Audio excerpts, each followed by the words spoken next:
Почитувам премиер, повторно манипулирате со јавноста. Моето прашање не се однесуваше за тоа што вие одговарате првиот пат. Значи, апсолутно немав никаква намера да ви префалам за тоа. Тоа вашите ботови шират по социјалните мрежи такви приказни, затоа што сакате да дефокусирате со оваа тема.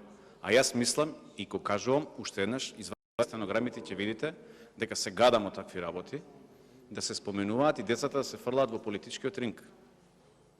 И тоа мислам дека ме разбравте. И не го поддржувам овој начин. Моето прашање беше конкретно. И вашиот одговор беше неконкретен. Вашиот одговор беше толку малициозен, што на моменти како да имам чувство дека се обидувате нам да ни префалите одговорност, како ние да сме се сретнале со оној чеченски представник во Руската дума, кој што ја формирал тоа, го формирал тоа муслиманско братство за поддршка на председателот Путин, со кој што се нанесува штета на угледот и на Македонија, меѓутоа и на нашите стратешки партнери. Само ни потврдивте. Ние потврдивте тезата дека вие сте уценет политичар, значи го браните Талат Џафери, и покрај тоа што немате легитимитет, немате никаков интегритет, ниту пак кредибилитет да продолжите да ја водите државата. Недостоен сте да ја вршите на која што ве назначија ДУИ, за да им ја администрирате владата. Мене ме интересира како може вас да не ве интересира со кого се среќал вториот по функција во државата. И како може да не ве интересира кој и зошто договарал изградба на споменик на Ахмад Кадиров, тој што ги формирал популарните кадировци. Брифираа ли вас службите за какво лице станува збор? Ке им верувате ли на службите и на Талат Џафери во иднина?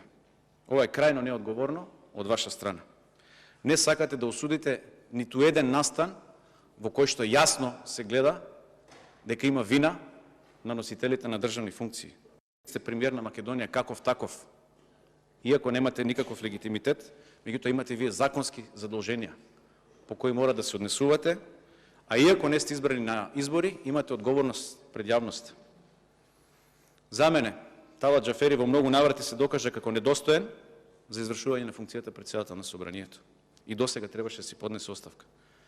И тоа требаше вие да го побарате од него, како председател на Социјалдемократскиот сојуз. Меѓутоа, ако вас не ви интересира, би требало да ви интересира дали средбата е инициирана од него, или дали некој му ги наметнал тие лица со кои требало да се среќава, сепак и во двата случаи некој треба да понесе одговорност. Во однос кон јавноста, почитувам премиер, имате помал рейтинг и од оној на Шекеринска, статистичка грешка, и не е ни чудо зашто бегате од избори. Немам дополнително прашање, не сум задоволен од одговорот.